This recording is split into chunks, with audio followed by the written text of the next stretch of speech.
Le prince heureux. Par Oscar Wilde. Sur la place centrale de la ville, au sommet d'une haute colonne, se dressait la statue du prince heureux. De son vivant, ce prince avait été aimé de tout son peuple, et son règne était considéré comme la période la plus dorée de l'histoire du pays. C'est pourquoi il avait reçu l'honneur que sa statue soit recouverte de fines feuilles d'or. 2 émeraudes étincelantes ornaient ses yeux, et un grand rubis rouge brillait sur la garde de son épée. Les habitants, en le regardant, se souvenaient non seulement de ses vertus, mais admiraient aussi sa beauté. Les mères amenaient leurs enfants devant lui et disaient « Regarde, toi aussi, tu dois devenir aussi bon et heureux que lui. » En voyant son visage souriant, on murmurait « Comme il a l'air satisfait et joyeux. » L'éclat de ses yeux et le sourire éternel sur ses lèvres semblaient le libérer de tous les chagrins du monde. Une nuit, une hirondelle, séparée de son groupe, passa par cette ville et vola près de la colonne. Pour fuir l'hiver, elle se dirigeait avec ses compagnes vers l'Égypte, où elle passerait la saison sur les rives du Nil. Mais la nuit était tombée, et elle avait besoin de se reposer. Survolant la ville, elle fut éblouie par la beauté de la statue du prince. Elle décida de passer la nuit à ses pieds.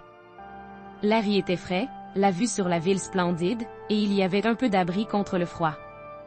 Fière de sa chance, l'hirondelle s'apprêtait à cacher sa tête sous son aile pour dormir lorsqu'une goutte d'eau tomba sur elle. Surprise, elle pensa « Oh, il pleut. Cet endroit n'est pas sûr. » Elle se préparait à s'envoler, mais une seconde goutte tomba. Levant les yeux, elle vit que le ciel était clair, sans aucun nuage. Les yeux du prince étaient pleins de larmes, ce n'était pas la pluie, mais ses pleurs. Étonnée, l'hirondelle demanda « Qui es-tu » ? « On m'appelle le prince heureux, répondit-il. Si tu es heureux, pourquoi pleures-tu? Tu m'as trompé. La voix du prince était emplie d'une profonde tristesse.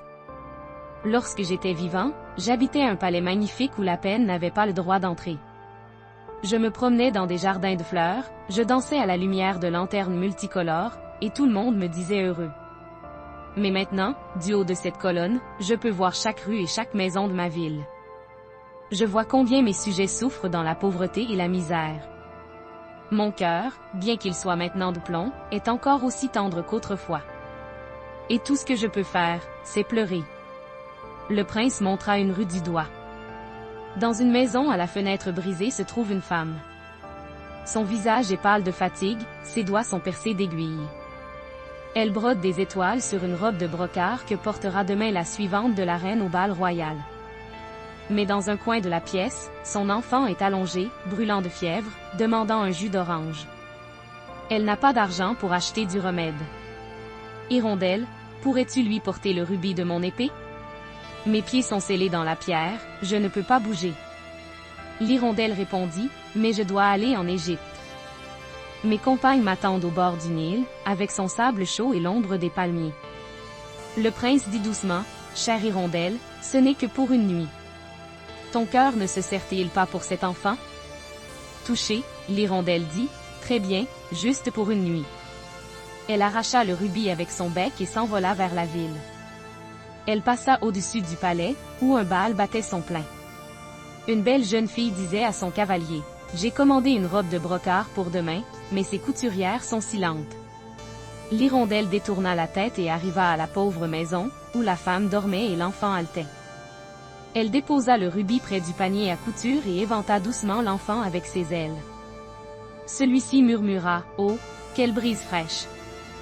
De retour, l'hirondelle dit « C'est étrange, dehors il fait froid, mais après avoir fait cela, je ressens une chaleur en moi. » « C'est la chaleur de la bonté, dit le prince. Les bonnes actions réchauffent le cœur. Le lendemain matin, l'hirondelle visita la ville, se posa sur les clochers et secoua ses ailes près de la rivière. Avant le coucher du soleil, elle revint pour dire adieu. Je pars maintenant pour l'Égypte. As-tu un message? Le prince dit, chère hirondelle, ne pourrais-tu pas rester une nuit de plus? Dans un grenier délabré, un jeune homme est penché sur son livre. Sa lampe s'éteint, il tremble de froid. Il écrit un roman mais craint de ne pas pouvoir le finir. Peux-tu lui porter une de mes émeraudes? Mais alors, tu deviendras borgne. Je t'en prie, fais-le, insista le prince. Elle arracha l'émeraude et la déposa sur le manuscrit du jeune homme, qui s'écria « Quelqu'un apprécie mon travail. » À son retour, l'hirondelle dit « Cette fois, je pars vraiment. Le froid s'intensifie et je dois atteindre l'Égypte. » Un dernier service, hirondelle, dit le prince. Sur la place, une petite fille vend des allumettes. Elles sont toutes tombées dans le ruisseau, et elle pleure de froid. Ses pieds sont nus et elle n'a pas de bonnet. Si elle rentre sans rien, son père la frappera. Donne-lui mon autre émeraude. Les yeux de l'hirondelle se remplirent de larmes. Non, prince.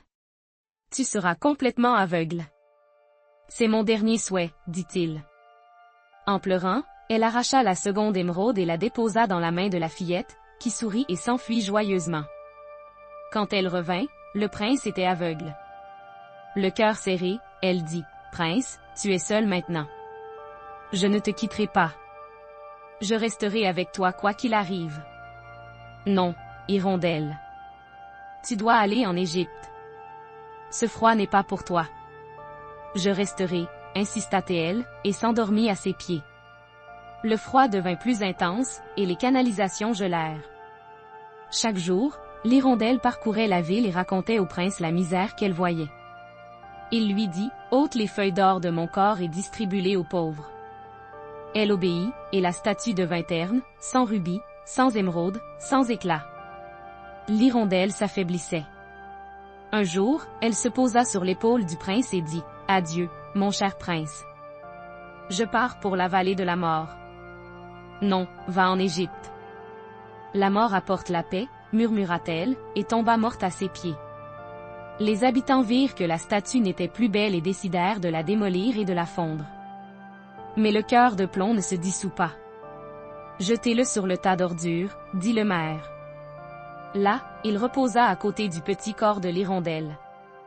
Alors Dieu dit à son ange, « Apporte-moi les deux choses les plus précieuses de la ville. » L'ange apporta le cœur de plomb et le corps de l'hirondelle. Dieu sourit, « Tu m'as apporté ce que j'aime le plus. » Votre clic est notre encouragement. Veuillez vous abonner, aimer et partager. Merci beaucoup.